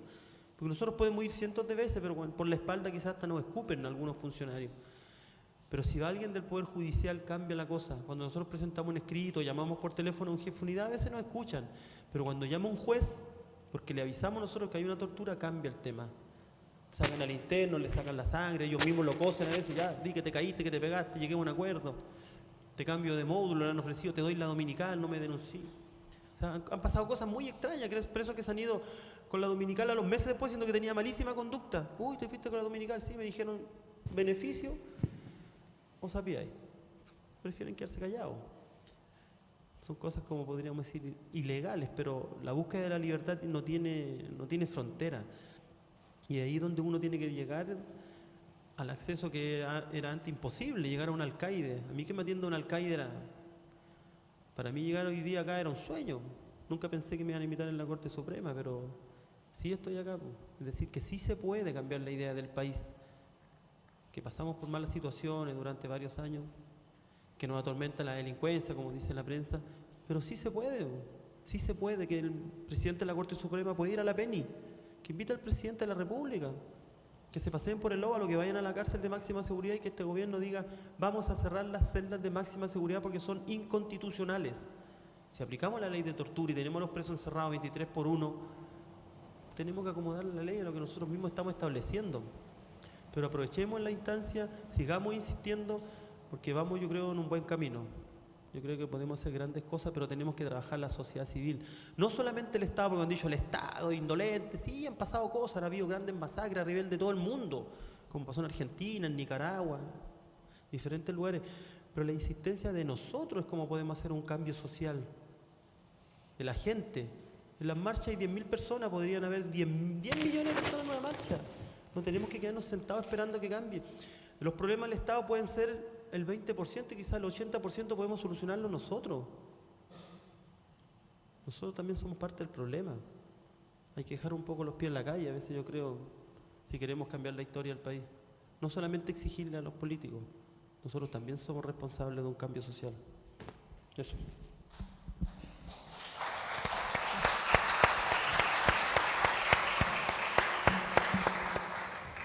Gracias a todos los expositores. Vamos a abrir, no tenemos mucho tiempo, pero una pequeña ronda de preguntas. Si es que alguien del público quiere hacer alguna pregunta a los expositores o expresar alguna consideración que sienta que es necesario hacer, digamos. Por allá, parece.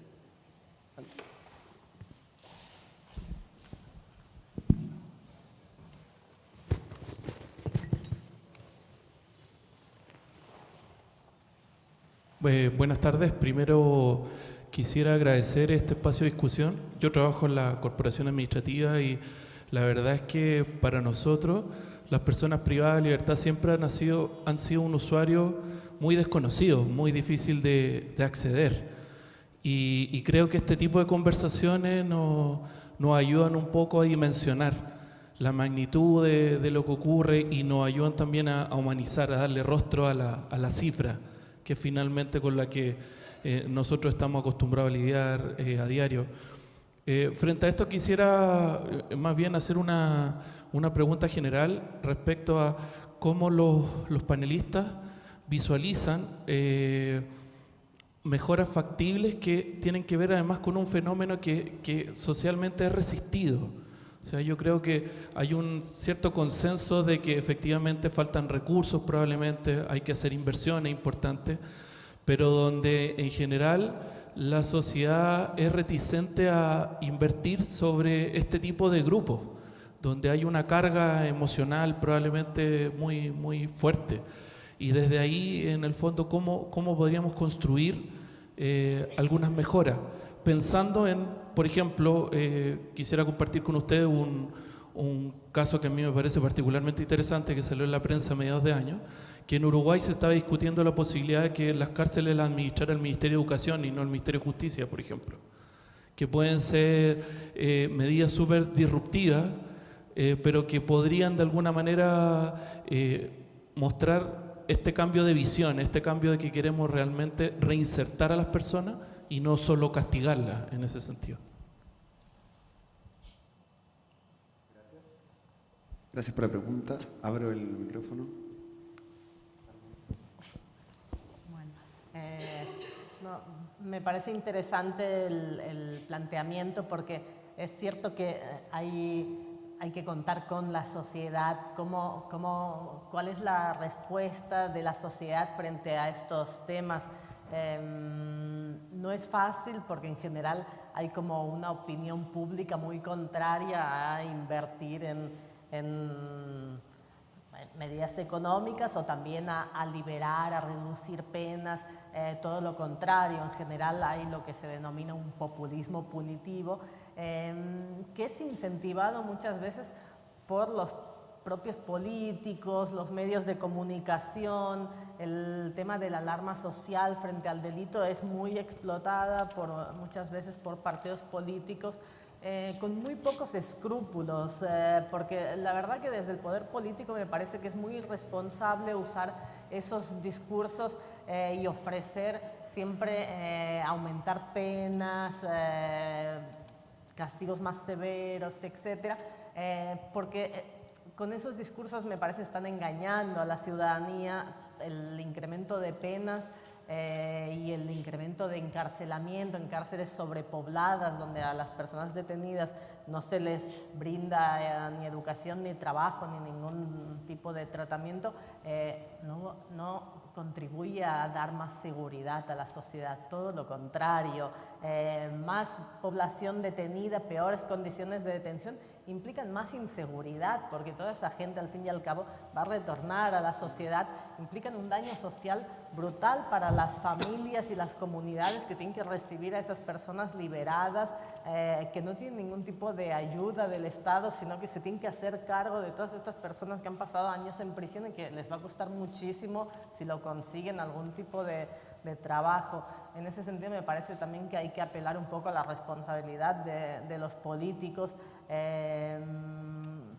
No es fácil porque, ellos simplemente cuentan votos, pero hay que denunciar esa hipocresía del poder político cuando asusa ese tipo de discursos, porque realmente están engañando a la gente y muchas veces, incluso si tomamos en cuenta algunas estadísticas sobre delincuencia, índices de homicidios, que tal vez son las más fiables, vemos que a la par que hay todos esos discursos, los índices de homicidios han disminuido, con lo cual no es cierto que aumente la inseguridad, no es cierto que vivamos en sociedades más inseguras necesariamente. Hay que, desde la academia, desde los sectores que estudiamos estos temas, hay que denunciar constantemente el peligro de esos discursos que no ayudan en absoluto. Bueno, yo creo que hay varias medidas que se pueden adoptar, ¿no? Primero hay que visibilizar el hecho de que la sociedad y sus instituciones le han dado la espalda a los presos. Eso hace mucho tiempo. O sea, es impresentable que Chile no tenga normas de rango constitucional para establecer derechos en favor de los presos. Bueno, hay países que no las tienen, pero que Chile no tenga normas legales para reconocer derechos a los presos es inaceptable. La norma que regula los establecimientos penitenciarios y que establecen un estatuto de derecho para los presos tiene nivel reglamentario. Eso no es aceptable y eso no cumple con ningún estándar internacional. Eso quiere decir que si los demás países le han dado la espalda a los presos, Chile con mayor razón. Eso desde la perspectiva legislativa. Y entonces cuando no tenemos normas de orden legal sobre el tema, es necesario recurrir a mucha creatividad para construir un estatuto para los presos, recurriendo probablemente a los tratados internacionales que en alguna medida nos entregan algunas notas más concretas de trabajo. Eso en primer lugar. Una vez teniendo un estatuto podemos pensar en si vamos a tener un juez de ejecución o no, pero no tiene sentido crear un órgano cuando todavía no tenemos diseñado qué es lo que ese órgano va a hacer, y lo primero que debiéramos tener diseñado es el estatuto. Y luego de eso no me cabe la menor duda que la situación de los presos va a mejorar en la medida que tengamos controles respecto del cumplimiento de los derechos. Yo reconozco que el problema de los recursos es un problema persistente. Nuestro país todavía no tiene probablemente la holgura económica como para tomar decisiones al respecto. Y por eso yo me anticiparía, ¿no? Antes de otorgarle recursos a las cárceles o para lograr que esos recursos lleguen a las cárceles, yo facilitaría a los presos que lo pueden ejercer el ejercicio de su derecho a voto. Porque mientras los políticos no vean que en ellos tenían un caudal importante de votos, la verdad no tienen nada que ofrecer. No tienen ninguna necesidad de ofrecer. Yo creo que eso es una necesidad y es una urgencia. Y yo creo que la sociedad civil sí podría hacer algo al respecto, ¿no? Yo creo que partiendo por ahí podríamos conseguir algo concreto.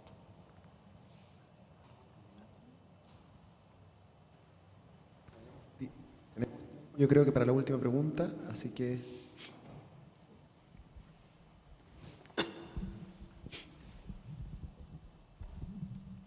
Un poco siguiendo la línea de lo que dicen, yo creo que cada sociedad tiene la delincuencia que se merece. Y también alguien dijo por ahí que la delincuencia es el semáforo de las sociedades que dice qué bien o mal lo está haciendo. Yo trabajo en reinsertar personas privadas de libertad en un programa que funciona desde el año 2009, que es el programa Cimientos. Es difícil para personas que ya quieren salir del círculo de la delincuencia poder acceder a la justicia.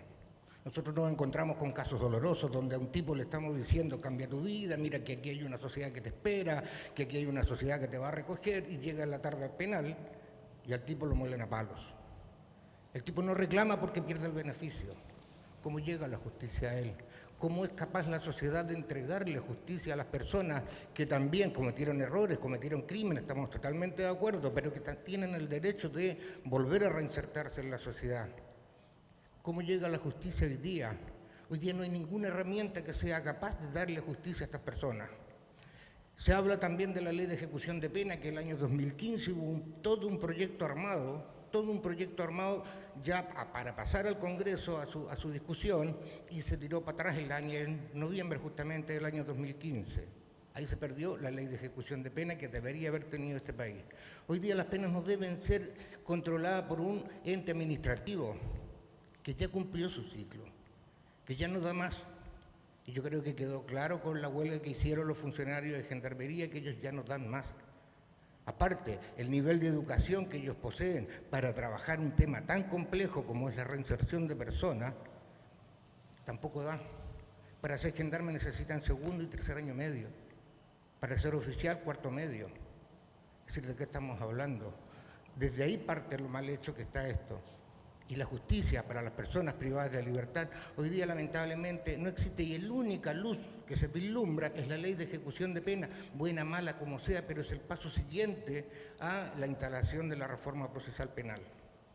Yo creo que si no somos capaces como país, como sociedad, y también al Poder Judicial, de empezar a bregar por estos temas, vamos a seguir teniendo una delincuencia y más violenta y más feroz todavía.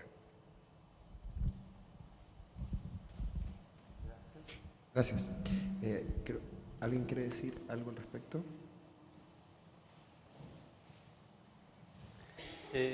Bueno, con don Manuel Enrique es uno de nuestros profesores del tema cárcel. Lo hemos discutido en cientos de seminarios, en universidades, en poblaciones, en barrios, en colegios, y es justamente el gran número de personas que conocemos que se llegan a reinsertar o a volver a sus casas y no volver a delinquir, es porque los mató todos, los mató el sistema, y terminaron aburridos de estar presos y terminaron por sus propios recursos montando una empresa o cambiando de vida, que también, como yo decía, no toda parte es culpa del sistema, también es culpa de uno.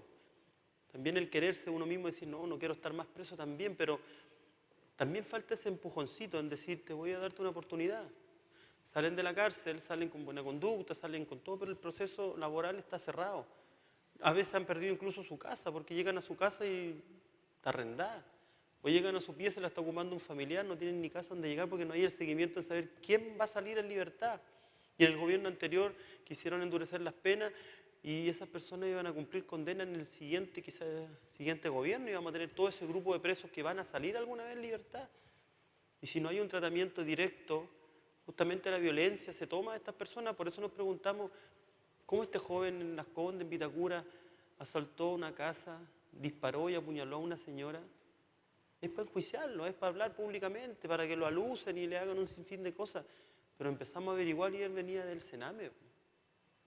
Pasó 100 veces por el Sename, pasó por cárceles de menores, y terminó preso, y en la cárcel le dieron clonazepam, y él en la calle seguía tomando las clonas, las famosas chicotas. Era una bestia. Estaba enajenado mentalmente, no tenía sentimiento. Y eso es lo que hay que tener cuidado, cómo estamos tratando a las personas que se van privadas de libertad. El trato directo que se les da. Invertir más, y plata hay. Plata yo sé que hay. ¿Cuánta plata se ha perdido en Carabineros? En la milicia. Si invertimos solo el 10% no tiene sentido. Se invierte más en aparataje represivo en la cárcel. El 30%, el 25% se invierte en aparataje de represión, en balas, en implementos de disuasión, en gases lacrimógenos. ¿Qué no queremos? ¿Que se rehabiliten? Esa es la sensación que nos queda. ¿No queremos? ¿No vale la pena? ¿O va a quitar puestos de trabajo? Eso. Gracias, César. Había una pregunta más que no quiero dejar atrás, por si... cortita.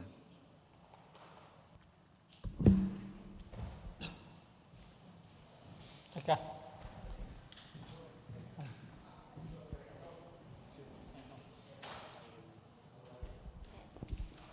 Hola, Renata Abado, estudiante de Antropología UC. Mi pregunta es general para todos y tiene que ver con el tema de la institucionalidad del Poder Judicial. Porque por un lado podemos ver que el estado en el cual se sitúa este sistema es benefactor, viendo un sentido bien paternalista de cómo tratar a las personas privadas de libertad.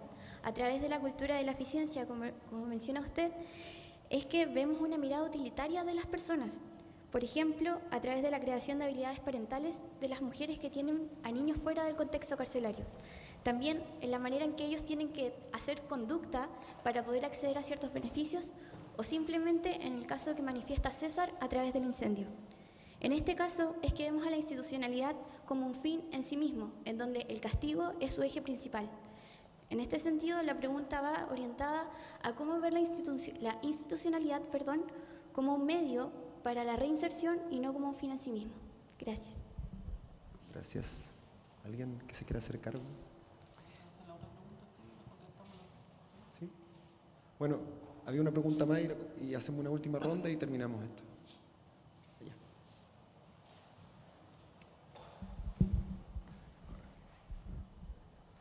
Bueno, César, nosotros ya nos hemos encontrado, fue a la Universidad de Chile. ¿Qué te puedo decir? Creo que vamos muy ligados nosotros, porque nosotros como fundación estamos peleando para que el niño no llegue el día de mañana a la cárcel. Tú sabes que nuestro trabajo es directamente con Sename. Y una de las cosas en las que nosotros coincidimos es que no puede haber un trabajo de reinserción si no trabajamos en la inclusión, pero una inclusión de verdad, no en el rechazo. Muchos de nosotros ya fuimos estigmatizados por ser de Sename. De hecho, tú sabes la cifra de Fundación San Carlos de Maipo con la Fundación Paz Ciudadana, que dice que el 50% de los reclusos pasó por una institución del Sename. Entonces, nuestro trabajo, tanto como el tuyo, ha sido muy difícil tratar de que el Poder Judicial nos ayude en cuanto al trabajo jurídico, para evitar que los niños delincan. Hace poco tuvimos 3 jóvenes, 2 de ellos no tenían antecedentes, pero inmediatamente la prensa, incluso un ministro de Estado, los trató de delincuentes. Es porque estamos atacando la delincuencia y no la prevención. Y así creo que ahorraríamos cientos de millones de pesos y terminaríamos con el hacinamiento. Creo que estamos de acuerdo nosotros, así que yo te quiero felicitar porque he visto tu avance, nos hemos seguido mutuamente y nada, seguimos trabajando y aquí estamos a disposición para que tú nos ayudes a nosotros para prevenir que nuestros niños lleguen a la cárcel y obviamente los que están allí poder reinsertarlos con una inclusión de verdad.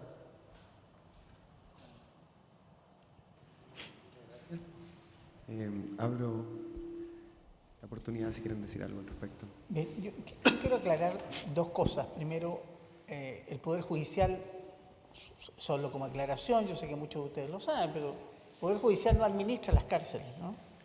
Y el Poder Judicial tampoco define políticas públicas porque no es su rol definir políticas públicas, ni tampoco las políticas públicas en las cárceles. Eso como cuestión previa. La función del Poder Judicial, la función de los jueces, es velar por los derechos de las personas.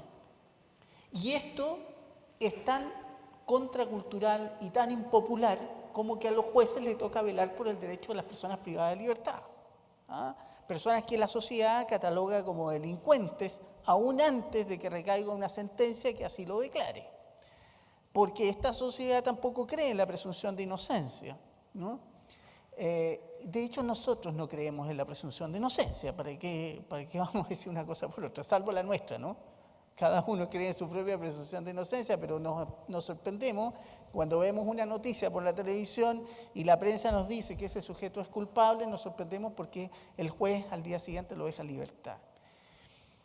Hay varios debates en relación a la generación de políticas públicas que son debates que la sociedad debe de dar. Primero, lo que usted plantea, ¿no? Entre líneas, bueno, ¿para qué encerramos a las personas?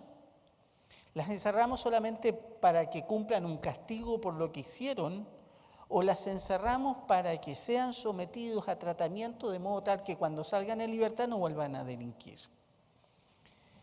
Y eso, que a mí me parece que es lo último, ¿no? El fin de la pena, supone también someter a cuestionamiento varias de las cosas que hacemos.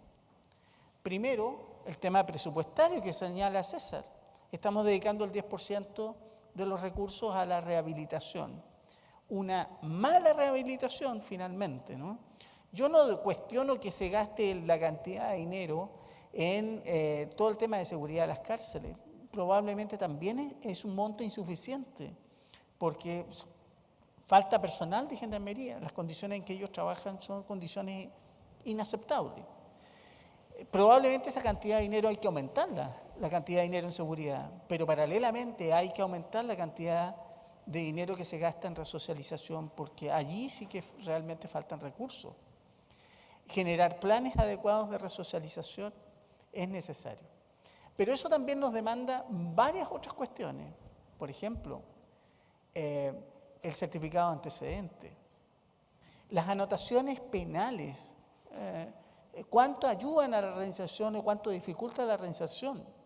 es una cuestión que debe ser debatida, porque si vamos a poner el foco en la reinserción, entonces deberíamos someter a cuestionamiento la existencia de ese tipo de antecedentes o limitarlo, ¿no?, a los casos más graves, aquellos en que realmente se cumple una finalidad.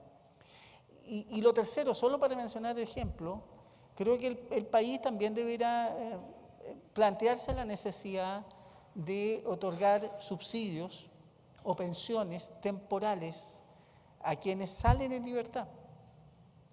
Usted comprenderá lo impopular que es esto. O sea, cometió un delito y más encima tenemos que pagarle. Porque eso es lo que se va a plantear en la discusión pública. Pero si no lo hacemos, ¿cómo logramos la reinserción? Porque el primer día probablemente, César podrá dar su opinión en contrario si es que es así, el primer día debe ser el más difícil de un preso.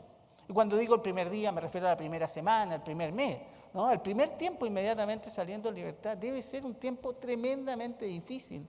Y si no ha logrado generar ahorros en la cárcel, le va a ser muy dificultoso reinsertarse. Hay que vencer la frustración de ese preso que en el primer tiempo no consigue el trabajo que las personas que trabajaron con él en reinserción le prometieron que iba a existir.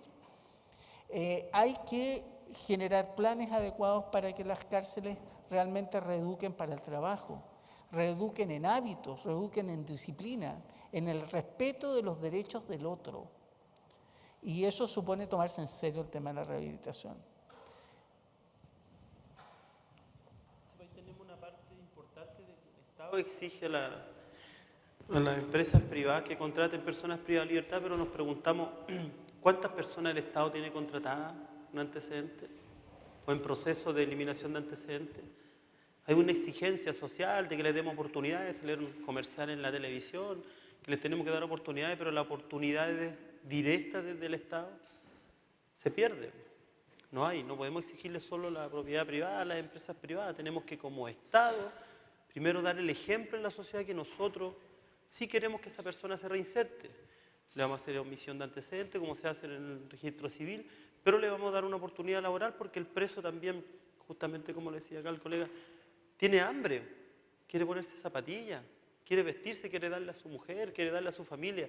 Y si sale en esa situación, lo más probable es que vuelva a recaer en delito, que no es lo ideal, que yo le aconsejo que no. Vaya a vender a la feria, vaya a vender a algún lado, pero se encuentra que el carabinero le pesca las empanadas y se las bota.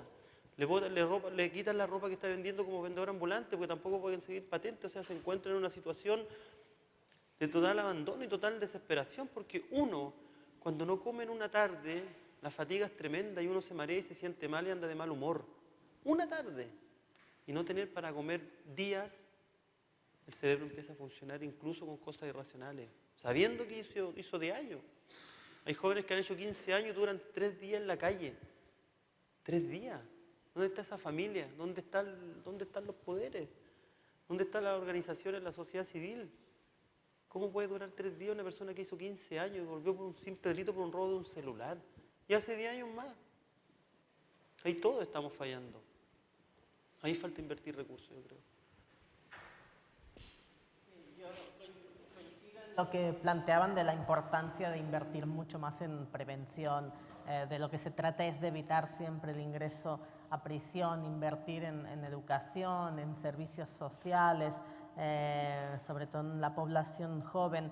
La cárcel, la verdad, lo cierto es que lo sabemos desde hace décadas, no sirve para resocializar, no resocializa a nadie, por mucho que se vaya rodeada de esos discursos de reinserción social. En la práctica sabemos que no es así, la cárcel es puro castigo. Por ello tenemos como que tratar de plantear la reducción del encarcelamiento, no el incremento. La cárcel, bueno, cuando no encontremos otra solución para los delitos más graves, pero para los delitos que no son violentos, hay que pensar en medidas alternativas, hay que pensar en prevención. Hay que frenar el incremento de la población carcelaria que tenemos en nuestra región. Hemos visto la experiencia de los Estados Unidos desde la década de los 70 en adelante, que hizo una política de encarcelamiento masivo, convirtiendo la cárcel en un negocio lucrativo para empresas privadas. eso no brindó mayor seguridad a la ciudadanía de Estados Unidos. El problema que tiene que ver con el control de las armas, no lo solucionan encarcelando más o menos personas. La curva del encarcelamiento no va asociada a la curva de la criminalidad. Hay que deshacer ese entuerto y señalar que en vez de estar invirtiendo esa cantidad de plata en construcción de cárceles y en encarcelamiento de personas, hay que invertirla en educación, en recursos sociales. Digo, nuestra región está en un camino realmente peligroso. Yo creo que Chile en los últimos años estabilizó un poquito el crecimiento, pero ha tenido muchos años de crecimiento. La Argentina, los últimos 3 años son tremendos, la curva de encarcelamiento. La verdad que es muy preocupante y es algo que se comparte en toda la región. Creo que es necesario plantearse seriamente qué hacer frente a ello, plantear alternativas, porque no podemos seguir con esa curva, vamos a terminar en muy mala situación, en una situación de violencia muy fuerte en nuestra región. Bueno, podríamos seguir hablando mucho de este tema, sin embargo el tiempo ya nos apremia. Va a haber afuera un café para aquellos que quieran tomarse un café después de esta larga jornada. Nosotros intentaremos como dirección de estudio acopiar cada una de las intervenciones, tanto en el taller de la mañana como hoy en la tarde, y sacar un producto que pueda servir de base para ayudar en aquello que podamos a mejorar este entuerto del que hablamos. Les quiero agradecer, muchas gracias por su asistencia y muchas gracias a los expositores.